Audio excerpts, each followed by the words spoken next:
Welcome to Chillin' 101. We hope this video helps. You start by confirming your T-Mobile satellite plan and that your modem or hotspot is compatible. This matters because incompatible hardware won't register.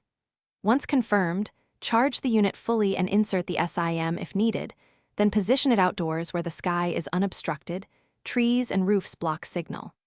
Next, sign into your T-Mobile account and register the device using the IMEI or SIM number so the network recognizes you. This activates service and enables provisioning.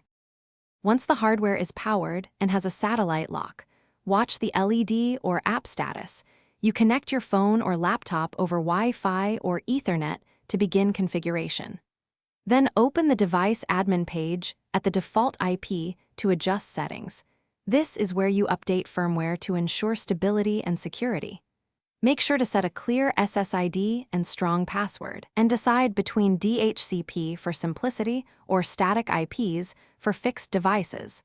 To finish, optimize antenna placement and elevation while testing speeds from different spots. Small moves can yield big gains because line of sight drives satellite performance. Next, prioritize traffic with CoS, restrict automatic updates, and schedule large uploads for off-peak to keep latency low for critical apps.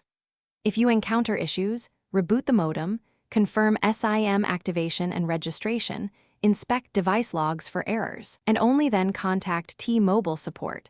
This sequence saves time and isolates the problem efficiently.